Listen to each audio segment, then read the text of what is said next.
Hello viewers, accounting functions. Accounting విధులు 5 రకాలుగా విభజించబడినవి. అంటే పని విభజన, డివిజన్ ఆఫ్ వర్క్. అకౌంటింగ్ విధులు సులభంగా ఉండడం కోసం ఈ విధంగా పని విభజన చేయబడింది.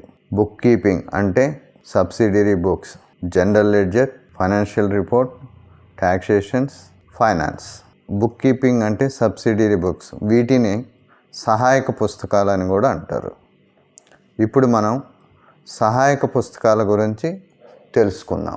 ఒక రకమైన లావాదేవీలను, ట్రాన్సాక్షన్స్ను గ్రూపుగా చేసి వాటిని ఒక పుస్తకంలో వ్రాయడాన్ని సబ్సిడరీ బుక్స్ అంటారు. ఉదాహరణకు cash book, bank book, sales register, purchase register, purchase returns register, sales returns register, journal register and stock book. Cash book దీని ప్రకారం వచ్చిన నగదు, చెల్లించిన నగదు వివరాలు ఈ పుస్తకంలో నమోదు చేయబడతాయి. ఉదాహరణకు నగదు నమూనా పుస్తకం క్రింది విధంగా ఉంటుంది. ఇందులో date, particulars, debit, credit, balance ఉంటుంది. ఈ డేటు, పర్టికులర్స్లో వివరాలు, క్యాష్ బుక్లో వచ్చిన అమౌంట్ని డెబిట్ సైడు, ఇచ్చిన అమౌంట్ని క్రెడిట్ సైడు నమోదు చేయాలి. సో డెబిట్ మైనస్ క్రెడిట్ వచ్చి బ్యాలెన్స్ వస్తుంది. క్యాష్ బుక్ని ఈ విధంగా మెయింటైన్ చేయబడుతుంది. బ్యాంక్ బుక్ నమూనా కింద విధంగా ఉంటుంది. బ్యాంక్ బుక్ని కూడా క్యాష్ బుక్ లాగే తయారు చేయవలసి ఉంటుంది. అంటే చెక్కు ద్వారా వచ్చిన పేమెంట్స్ని, రిసిట్స్ని బ్యాంక్ బుక్లో నమోదు చేస్తాము. పర్చేజ్ రిజిస్టర్లో క్రెడిట్ కొనుగోళ్లను మాత్రమే ఇందులో నమోదు చేస్తాము. అసెట్ కొనుగోళ్లను ఇందులో నమోదు చెయ్యం. ఉదాహరణకు సంస్థ వ్యాపారం కంప్యూటర్స్ కొనడం లేదా అమ్మడం అనుకుందాం.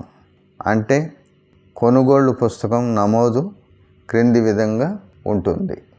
Date, particulars, quantity, rate, amount, GST, total. ఇక్కడ డేట్ దగ్గర డేట్ రాస్తాము. పర్టికులర్ దగ్గర ఎవరి దగ్గర అయితే కొంటామో వాళ్ళ పేరు వస్తుంది. క్వాంటిటీ దగ్గర ఎంత క్వాంటిటీ పర్చేజ్ చేసాము.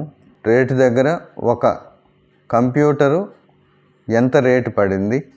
క్వాంటిటీ ఇంటూ రేటు మల్టిప్లై చేసినప్పుడు అమౌంట్ వస్తుంది. అమౌంట్ మీద 18% జిఎస్టీ క్యాల్కులేట్ చేయబడుతుంది. అమౌంట్ ప్లస్ జిఎస్టీ కలిపితే టోటల్ అమౌంట్ వస్తుంది. సో ఈ విధంగా పర్చేజ్ రిజిస్టర్ని మెయింటైన్ చేయాల్సి ఉంటుంది. సేల్స్ రిజిస్టర్ కూడా పర్చేజ్ రిజిస్టర్ లాగే రాయాల్సి ఉంటుంది. అమ్మకాలను సేల్స్ రిజిస్టర్లో క్రెడిట్ అమ్మకాలను మాత్రమే నమోదు చేయబడతాయి. ఆస్తికి సంబంధించిన అమ్మకాలను ఇందులో నమోదు చేయబడవు.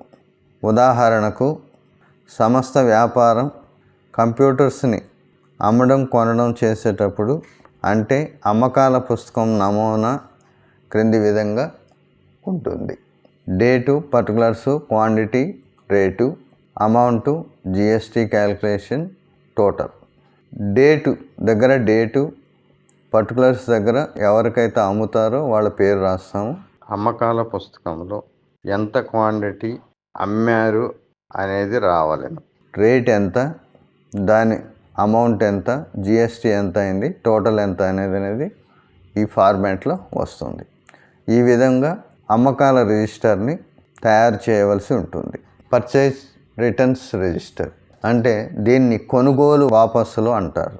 ఉదాహరణకు కొనుగోలు చేసిన వస్తువులు లోపభూయిష్టంగా ఉన్నప్పుడు సరఫరాదారునికి అంటే క్రెడిటార్స్కి తిరిగి పంపబడతాయి. వీటిని కొనుగోలు వాపసులు అంటారు. వీటిని కొనుగోలు వాపసుల డెబిట్ నోట్ ఆధారంగా నమోదు చేయబడుతుంది. నెక్స్ట్ అమ్మకాలు. సో సేల్స్ రిటర్న్స్ రిజిస్టర్ అమ్మకాల వాపసులు. ఉదాహరణకు కస్టమర్ల నుండి అంటే డెటార్స్ నుండి తిరిగి వచ్చిన వస్తువుల వివరాలను ఇందులో నమోదు చేస్తారు. అమ్మకాల వాపసులు క్రెడిట్ నోట్ ఆధారంగా నమోదు చేస్తారు. జర్నల్ రిజిస్టర్ పైన పేర్కొన్న ఏ పుస్తకములోనూ నమోదు చేయని లావాదేవీలను ట్రాన్సాక్షన్స్ను ఈ పుస్తకాన్ని ఉపయోగిస్తారు. ఉదాహరణకు ప్రారంభపు లావాదేవీలు, ముగింపు లావాదేవీలు, దిద్దుబాటు లావాదేవీలు, క్రెడిట్ కొనుగోళ్లు లేదా క్రెడిట్ అమ్మకాలు ఈ పుస్తకాలలో రాయబడతాయి. జర్నల్ రిజిస్టర్ నమూనా క్రింది విధంగా ఉంటుంది.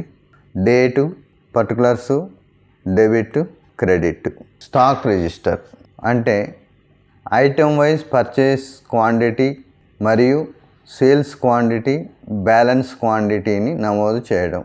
ఉదాహరణకు కంపెనీ కంప్యూటర్స్ కొని అమ్మినప్పుడు ఎన్ని కొన్నారు, ఎన్ని అమ్మారు, నిల్వ ఎంత అని తెలుసుకోవడం కోసం ఈ స్టాక్ రిజిస్టర్ని రాస్తారు. స్టాక్ రిజిస్టర్ నమూనా ఫార్మాట్ క్రింది విధంగా ఉంటుంది.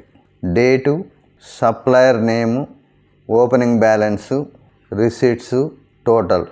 టోటల్ అంటే ఇక్కడ ఓపెనింగ్ బ్యాలెన్స్ ప్లస్ రిసీట్స్ వచ్చేసి టోటల్ అవుతుంది. తర్వాత ఇష్యూస్ అంటే బయటికి వెళ్ళినవి అంటే అమ్మిని, టోటల్ మైనస్ ఇష్యూస్ చేస్తే బ్యాలెన్స్ వస్తుంది. రిమార్క్స్లో డీటెయిల్స్ రాసుకోవాల్సి ఉంటుంది. ఈ విధంగా స్టాక్ రిజిస్టర్ని మెయింటైన్ చేయాల్సి ఉంటుంది.